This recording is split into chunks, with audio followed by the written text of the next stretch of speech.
ஆனா ஒவ்வொரு சன்னதியிலேயும் என்னையும் திரும்பி கூப்பிட்டு எல்லா சன்னதிக்கும் குடுத்தாங்க. என்ன அதிசயமா இருக்கு. மத்தவங்களும் ஒரு ஒரு சன்னதியில ஒவ்வொருத்தவங்களுக்கும் குடுப்பாங்க.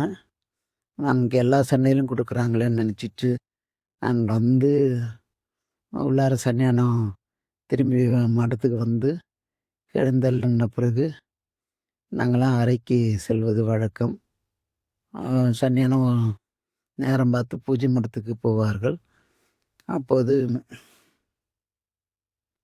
அ சென்றிருந்தபோது அங்க மடத்துக்கு என்னுடைய அறைக்கு ராமகிருஷ்ணன், பாலு இருவரும் வந்திருந்தார்கள்.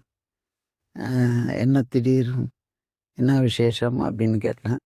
ஒண்ணும் இல்லன்னு இழுத்துக்கொண்டே பேசி கொண்டு வந்தார்கள். என்னென்ன விஷயத்த சொல்லுங்கய்யா அப்படின்னு சொன்னேன்.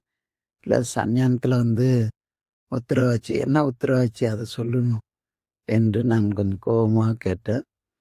அப்போது சொன்னார்கள், இது மாரி ம் சன்னியானம் பூஜை முடிச்சுட்டு காசிவாசி புறப்படுற வரைக்கும் சாமி ரூம்லயே இருக்கட்டும்னு உத்தரவாயிருக்கு அப்படின்னு. எனக்கு ஒரே அழுகை. வருஷத்துல ஒரு நாள் தான் குரு பூஜை. குருநாதர் இன்னைக்கு தரிசிக்க கூடாதுன்னு சொல்றதுக்கு சன்னியானம் வரக்கூடாதுன்னு இல்ல.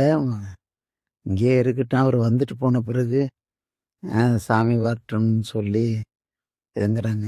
ஏன்னா நம்ம தீபாவளி இன்னைக்கு ஒரு நாள் தானே நம்ம பார்க்க போறோம் அப்படின்னு சொல்லிட்டு, சரி சிவார்ப்பணம் அப்படின்னு சொல்லிட்டு நான் அழுதுகிட்டே படுத்துட்டேன். சன்னியானம் காசிவாசி புறப்பட்டாரான்னு தெரிஞ்சுக்கிட்டு தான் இங்கே பூஜைக்கு போவாங்க. அது மாதிரி ஃபோன் போட்டு கேட்டோடனே புறப்பட்டாங்க. கதிராமங்கலத்திட்ட வராங்க அப்படின்னு சொல்லிட்டாங்க. பூஜைக்கு போயிட்டாங்க. பூஜை 2 மணி நேரம் அன்னைக்கு வந்தோமா, 1/2 மணி நேரம் கூட பூஜை ஆகும். பூஜை ஆகிட்டே இருக்கு. பூஜை ஆகி தீபாவளி ஆயிட்டுது. அது வரைக்கும் அவர் வரல. தீபாவளி முடிஞ்சு குருஞான சம்பந்தர் அபிஷேகம் ஆகி பூஜை முடிஞ்சு அப்பயும் வரல. என்னடா வரலன்னு கேட்டுருக்காங்க. யாரு? அவங்களால வழியில ஏதோ போராட்டம், எந்த பக்கமும் வர முடியாத சூழ்நிலை அப்படின்னு. சரின்னு சன்னியானம் அதுக்கு பிறகு எல்லா கோயில் பிரசாதம் பார்த்துருந்தா அதுக்குள்ளே வந்துடுவார். கோயிலுக்கு போகலாம் அப்படின்னு நினச்சிக்கிட்டு சன்னியானம் அதுக்கும் வெயிட் பண்ணி பார்த்தாங்க. அப்பயும் வரல. அப்புறம் நான் இது வரைக்கும் அறையிலே தான் இருந்தேன். அப்புறம் கோயிலுக்கு போய் கோயில் பூஜை மேலே கோயில் பூஜை முடிஞ்சு வெளியில் வர்ற நேரத்துக்கு தான் காசிவாசி வந்தார். முதல்ல என்னை மன்னிச்சிடணும், அந்த தம்பிரானை கூப்பிட்டுட்டு வரணும். அவருக்கு கிடைக்கக்கூடாதுன்னு நினச்சேன். எனக்கும் கிடைக்கல இன்னைக்கு பூஜை சொக்கநாறு பிரசாதம். சன்னியானம் ஒரே வார்த்தை சொன்னாங்க, இது 65வது திருவிளையாடல் அப்படின்னு. அப்போ தான் அவருக்கும் நம்முடைய சன்னியானம் அவங்களுடைய மனதை குறிப்பு அறிந்து தான் நம்ம செயல்படுத்த முடியுமே தவிர, அதிலிருந்து நம்ம எந்த அளவுக்கு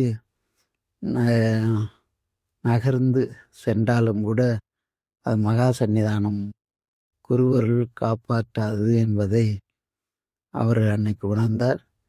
குருவருள் நம்மளை சன்னிதானம் எப்போவும் நினச்சிட்டு இருக்காங்கங்கிறது அன்றைய நாள் உணர முடிந்தது.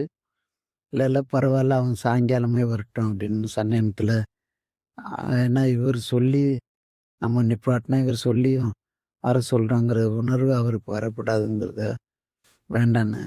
இல்லை நான் மன்றாடி கேட்டுக்கிறேன் அவரை வர சொல்லணும் அப்படின்னு